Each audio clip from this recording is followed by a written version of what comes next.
안녕하십니까. 30대, 40대 젊은 목회자들, 또 한국교회 차세대 지도자들과 한국교회 앞날에 대해서 생각할 수 있는 기회를 갖게 돼서 감사하게 생각합니다.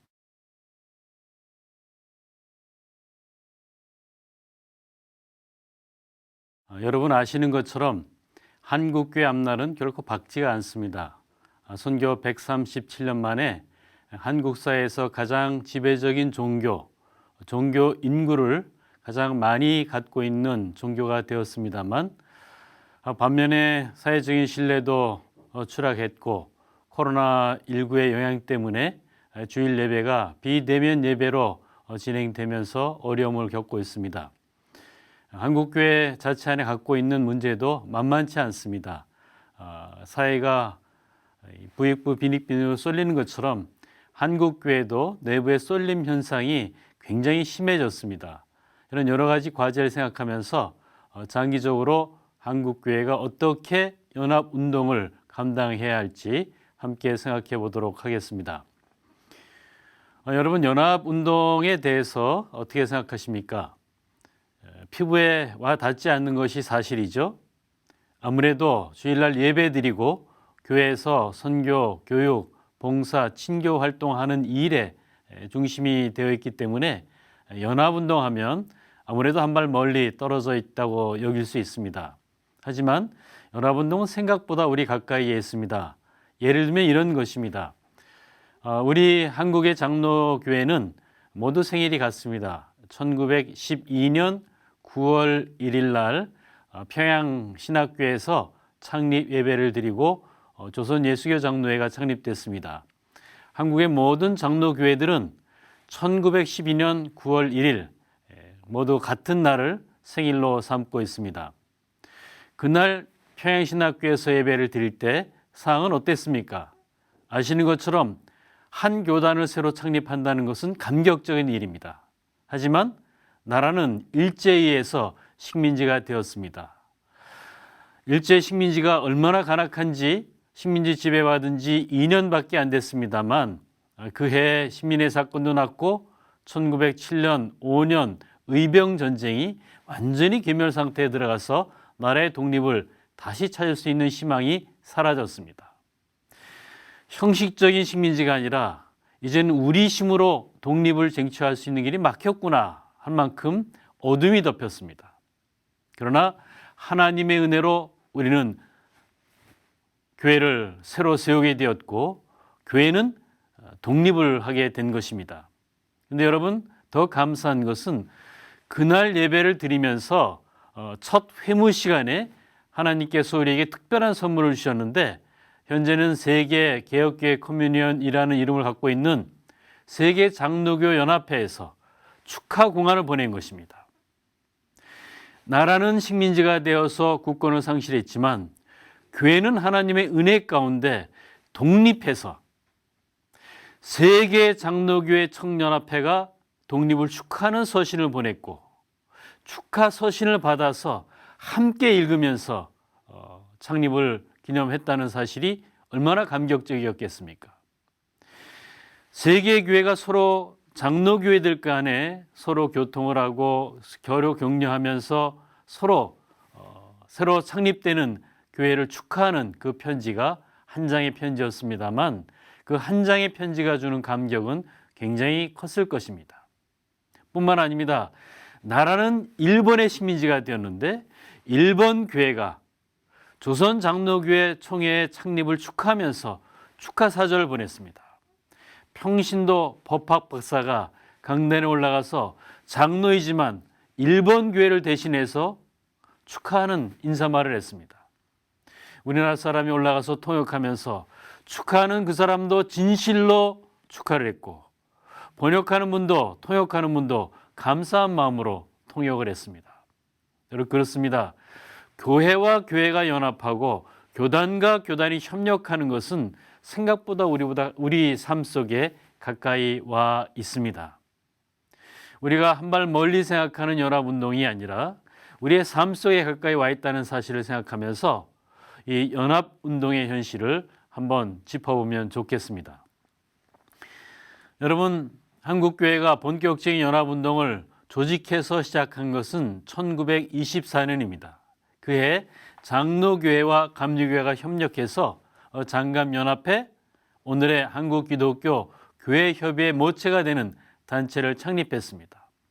해방되기 전에 일제히에서 37년에 강제로 해산을 당했는데 그때까지 16개의 교단과 단체가 회원이 되어서 서로 교통하면서 협력했던 것입니다. 37년에 강제로 해산됐지만 해방 후에 다시 재조직돼서 오늘까지 이르러 오고 있고 한국기독교교회협의회는 2024년에 창립 100주년을 기념하기 위해서 준비하고 있습니다. 이 한국기독교교회협의회가 우리가 흔히 얘기하는 NCCK입니다. 이 NCCK는 1973년 부활절 연합예배를 남산에서 함께 드리면서 이 우리나라가 참된 민주주의를 실현하기 위해서 우리나라의 현실을 다시 돌아봐야 되겠다 하는 주장을 몇 사람이 했습니다. 그것이 부활절 연합예배 사건입니다. 그때부터 이 NCK는 민주화 인권운동에 깊이 관여했고 1987년까지 한국 사회의 민주화의 상징, 양심의 상징으로서 어려운 고난의 길을 걸어갔습니다. 하지만 한쪽에서 나라의 민주화를 위해서, 인권을 위해서 기도하면서 고난을 감당하면서 동시에 그것이 교회에 끼친 영향은 상당히 부담스러운 것이었습니다. 소위 권위주의적인 정부가 이 강압적으로 교회에 대해서 강제하는 잘못된 관행도 들어왔고 감시와 체포와 구속과 어려운 고난을 경험하면서 교회 선교에 대해서 조직적으로 비난하는 문서를 만들어서 배포하기도 했습니다. 그런 과정에서 한국교회 한쪽에 대해서 특히 민주화 인권운동에 참여하고 있었던 NCK에 대해서 부정적인 인식이 조직적으로 우리 사회 속에 퍼진 것도 사실입니다. 한편에서는 나라의 민주화 인권운동을 위해서 고난을 통해서 민족사에 호소했고 한편에서는 그로 인해서 부담도 안게 된 것이 현실이고 오늘까지 그 흔적이 남아 있어서 우리에게 어려움이 있다는 사실을 알고 있습니다. 그러나 민주화 인권운동을 위해서 또 남북교회 교류를 통해서 NCK가 감당한 지난날의 역사와 오늘의 전통은 존중되어야 마땅할 것입니다. 1984년에 한국교회는 선교 100주년을 하나님 앞에서 감사했습니다. 한 자리에 모여서 100만 명이 하나님께 예배드렸습니다. 여의도 광장에 모일 때 다리를 건너는 그 모습을 보면서 눈물을 흘렸습니다. 광장에는 식당도 없고 집회할 수 있는 그늘도 없었습니다. 자기의 먹을 것을 가지고 와서 솥을 걸고 끓여 먹으면서 예배를 드리고 감격적인 예배를 드렸던 것입니다. 그날의 감격을 기억하면서 89년에 창립된 것이 한국기독교총연합회입니다. 한국교회 100년을 감사하는 마음으로 새로운 연합단체를 만든 것입니다. 한기총이 어느 면에서는 복음적이고 어느 면에서는 보수적인 교회 전통을 감당하면서 자기 역할을 감당했는데 죄송하게도 한기총이 내부에서 몇 가지 어려운 문제를 겪게 됩니다. 지도력의 선출 과정에서 과다한 경쟁에 시달리게 되었고 과다한 경쟁이 잘못된 선거 관행을 낳았습니다. 갈등이 심해져서 일부가 떨어져 나왔고 그 갈등이 심해져서 한기총에 뛰쳐나온 분들이 만든 단체도 역시 같은 전철을 벗어나지 못했습니다. 안타까운 일입니다. 한국교회 중요한 연합단체였고 사랑의 쌀 나누기를 통해서 배로 북녘 동포가 1990년대 고난의 행군을 하면서 한 끼 양식이 없어서 고생할 때 많은 쌀을 모아서 양식을 나누기도 했습니다. 그 귀한 단체가 자기 역할을 감당할 수 없는 한계에 빠졌고 결국 이 사입 2단 10위까지 내부에서 증폭돼서 큰 어려움에 빠진 것은 안타까운 일입니다. 결국 이 한기총이 갈라지면서 한교연이 생겼고 한교연도 전철을 극복하지 못했습니다. 그래서 과거에 NCC와 한기총의 통합을 위해서 노력했던 교단장 협의회가 2001년에 창립되었는데 이 교단장 협의회를 중심으로 다시 조직한 것이 한국교회 총연합입니다. 한국교회 총연합은 조직적으로 기존의 한기총이나 한교연과는 다른 길을 걸었습니다. 과단 경쟁 때문에 선거의 문제를 극복하기 위해서 교단장들이 연합해서 순번제로 돌아가면서 대표회장을 맡고 상임회장과 공동회장을 맡아서 공교회가 함께 연합하는 새로운 단체로 거듭났습니다. 이제는 선거 때문에 지나치게 경쟁하지 않고 선거의 문제 때문에 과다한 경쟁으로 인해서 형제가 상처받는 일이 없이 공교회 현직 총회장들이 함께 협력하여서 조직을 구성하고 사업도 함께 협력하는 새로운 전통을 만들어냈습니다. 현재 한교총은 창립된 지 4년밖에 안 됐고 네 번째 총회를 준비하고 있습니다. 감사하게도 이 짧은 시간 속에 정착해서 한국 사회와 세계를 향해서 한국교회 입장을 대변하는 전 단체의 모습을 구현하고 있습니다. 정부로부터 법인으로 설립 인가를 받았는데 서울시에서 인가받은 법인을 중앙정부 문화체육관광부 소관 법인으로 올해 초에 이관을 했습니다. 그 이관한 단체로서 이제 활동을 하고 있고요.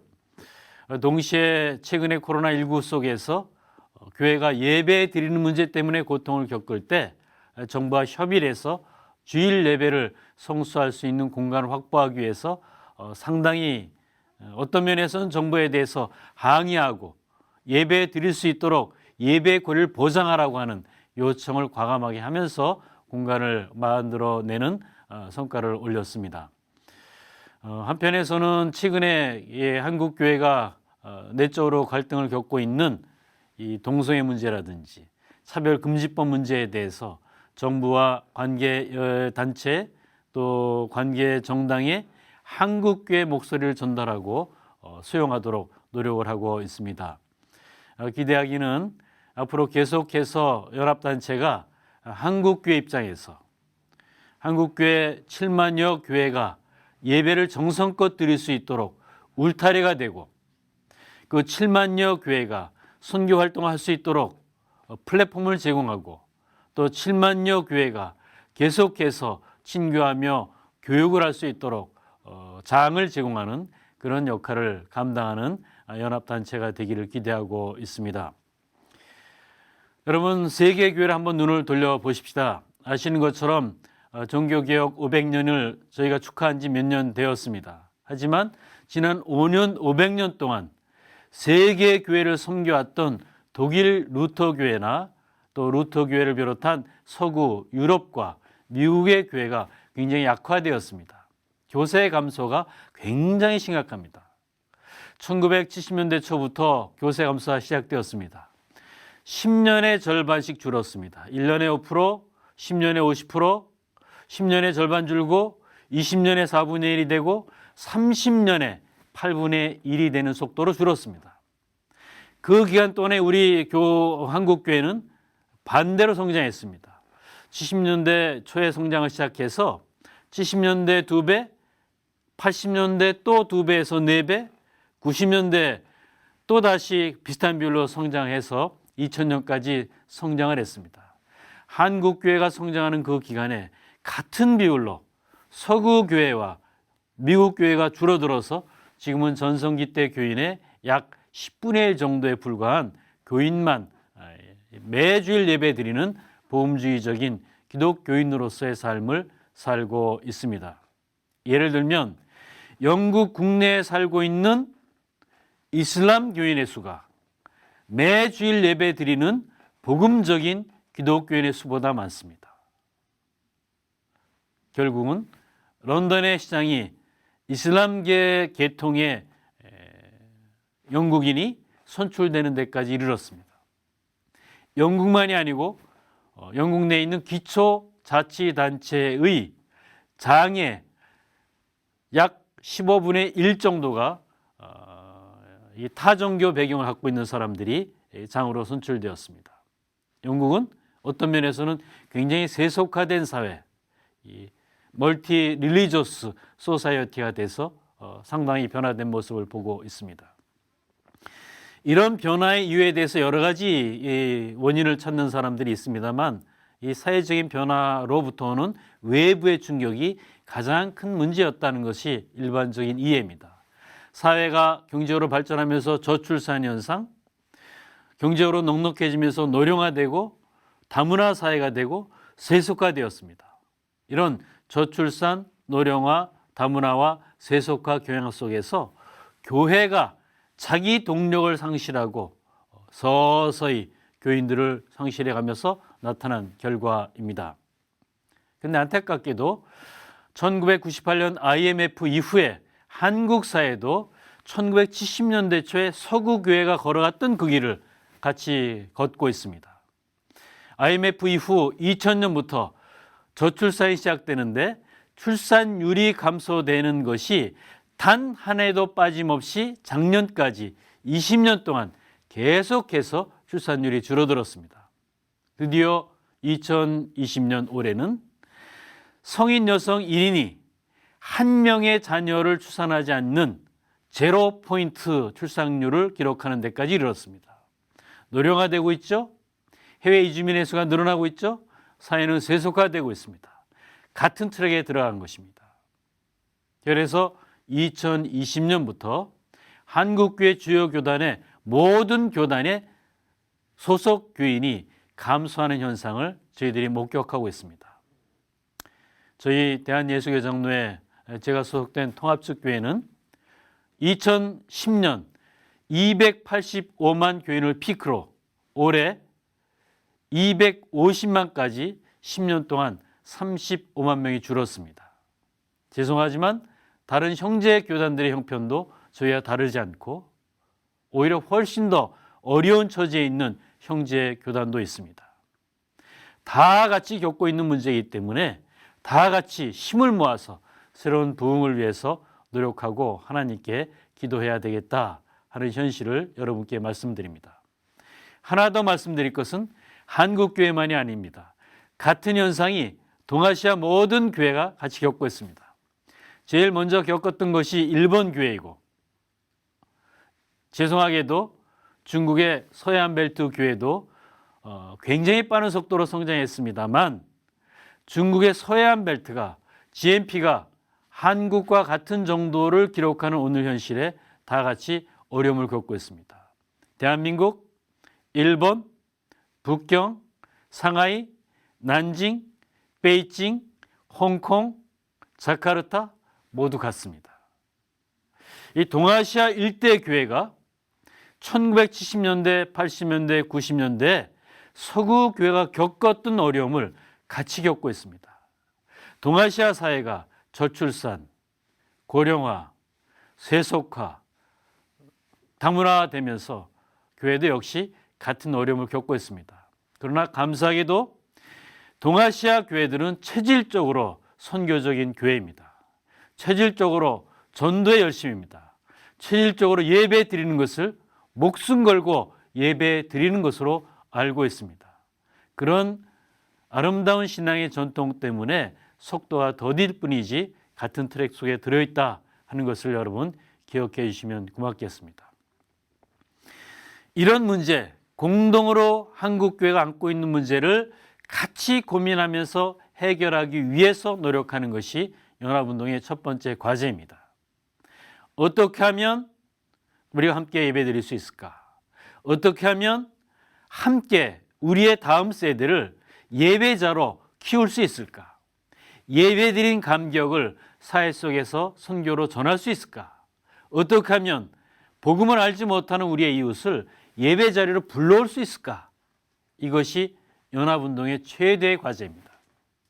그리고 그런 공동의 과제를 함께 협력하면서 우리는 이 정부의 정책에 대해서, 남북 관계에 대해서, 국제적인 문제에 대해서 공동으로 메시지를 내고 우리 복음의 기초에서 한국교회가 계속해서 성숙하고 발전할 수 있도록 협력하는 것이 연합운동이라는 사실을 기억해 주시면 고맙겠습니다. 이제 마지막으로 한 가지만 더 말씀드리겠습니다. 여러분, 코로나19 어떻습니까? 힘드시죠? 이거 100년 만에 처음 오는 강력한 팬데믹인데 정말 어렵습니다. 여행을 못하는 문제는 말할 것도 없고, 친구를 만날 때도 불편하고, 연세 많은 어르신들을 만날 때도 불편하고, 주일날 예배를 비대면으로 8주나 연속해서 드린다는 것은 상상하기 어려운 어려움입니다. 그러나 안타깝게도 코로나19의 상황은 내년 연말까지 지속될 것이 분명합니다. 2년에 걸친 코로나19의 영향을 극복하는데 또다시 2년 이상의 시간이 필요할 것입니다. 앞으로 최소한 3년 혹은 2025년이 될 때까지 코로나19의 상황 속에서 때로는 고통을 겪으면서 때로는 극복하기 위해서 노력하면서 살아야 된다 하는 것이 우리의 현실입니다. 이럴 때 우리의 미래는 어디에서부터 시작해야 되겠는가? 사회는 디지털 시대로 변모하고 있습니다. 교회도 남들보다 먼저 디지털 시대로 발전해서 선점하지 않으면 새로운 시대의 전도, 새로운 시대의 교육, 새로운 시대의 선교를 지금부터 준비하지 않으면 한국 교회는 뒤처지고 말 것입니다. 다시 말씀드리면 2010년부터 확인돼서 10년 동안 확인돼 왔던 교세 감소는 적어도 10년 이상 지속될 것입니다. 이런 내적인 문제, 저출산, 고령화, 다문화, 세속화되는 사회 변화로부터 오는 충격, 외적인 문제, 코로나19가 우리에게 던져주고 있는 시대적인 문제, 이 세 가지 문제를 고민하면서 앞날을 준비해야 되는데 그것이 바로 여러분들의 과제입니다. 저희들은 죄송하지만 이제 여러분들을 위해서 무엇을 할 수 있는가를 고민하고 있습니다. 여러분들이 함께 새로운 시대를 개척하기 위해서 어디에서부터 시작할 것인지 고민하면서 그 장을 만들고 싶습니다. 여러분들이 가지고 나아갈 수 있는 무기를, 강력한 영적인 무기를 들려주고 싶습니다. 마치 죄송합니다. 전쟁의 비유를 들어 죄송하지만 6.25 전쟁 때 이 남한에 밀려서 낙동강까지 갔습니다. 마지막 교두보입니다. 이 교두보를 견딘 것은 마지막 사력을 다해서 견뎠습니다만 전세가 역정된 것은 인천 상륙작전을 통해서 한 방에 바꾼 것입니다. 이 전쟁의 정당성을 주장하고 싶은 것이 아닙니다. 전쟁이 우리에게 준 고난과 상처와 순교의 아픔을 간직하면서 이제는 넘어서는 평화를 위해서 노력해야 되겠죠. 하지만 이 교를 생각해 봅시다. 코로나19로 인해서 밀려오는 충격, 사회적인 변화의 충격, 교세 감소로 나타나는 이 안타까운 현실의 마지막 교두보가 2020년 비대면 예배를 통해서 확인한 것이 아닐까 생각합니다. 그래도 우리는 주일 예배를 사수하는 교두보를 만들었습니다. 온라인으로 드릴지언정 한 교인을 찾아가서 전화하고 상담하면서 예배 감격을 잊지 않도록 붙드는 마지막 교두보를 한국교회는 놓치지 않았습니다. 이것을 지켜야 합니다. 동시에 새로운 희망은 여러분에게 있습니다. 이 교두보를 밀고 올라가야 되겠으나 인천 상륙작전처럼 디지털 시대로 10년 앞에 내다보면서 20년 앞을 내다보면서 한 발에 디지털 시대로 나가는 그런 지혜가 필요합니다. 새로운 전도를 꿈꾸십시오. 새로운 선교를 하십시오.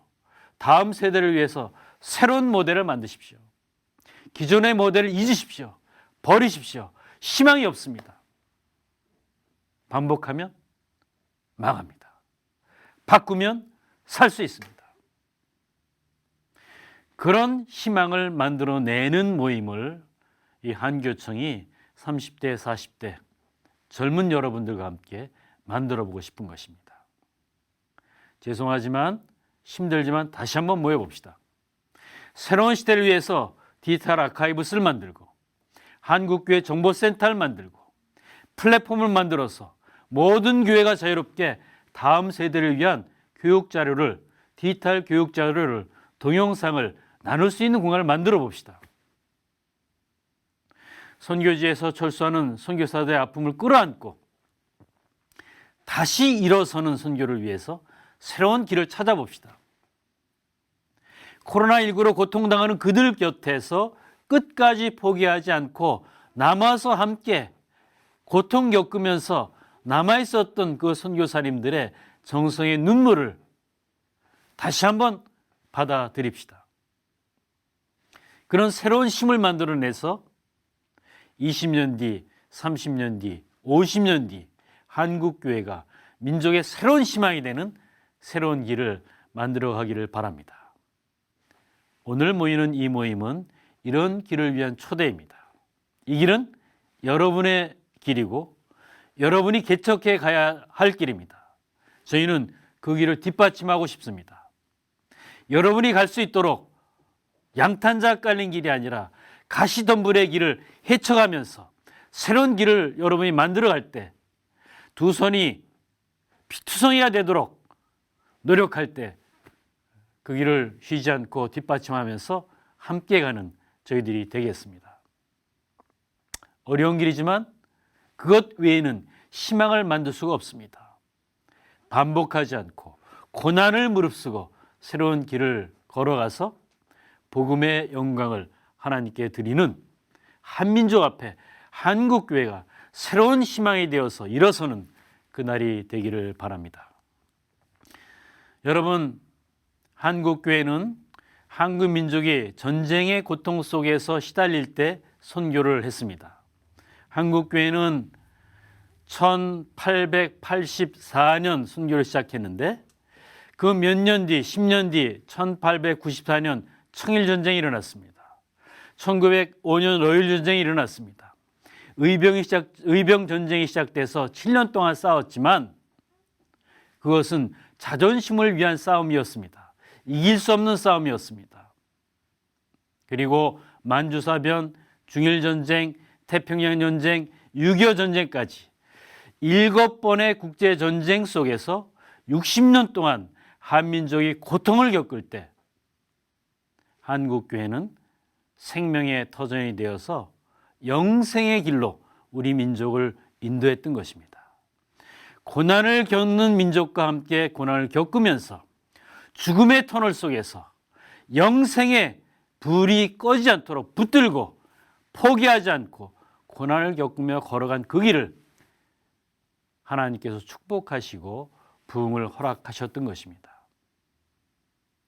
앞날은 아무도 예측할 수 없으나 이런 교인 감소, 사회의 변화, 코로나19의 시대적 상황 속에서 다시금 새로운 희망의 출구를 향해서 영생의 촛불을 들고 묵묵히 걸어가는 여러분 앞에 하나님의 은총이 함께 하시기를 간절하게 기원합니다.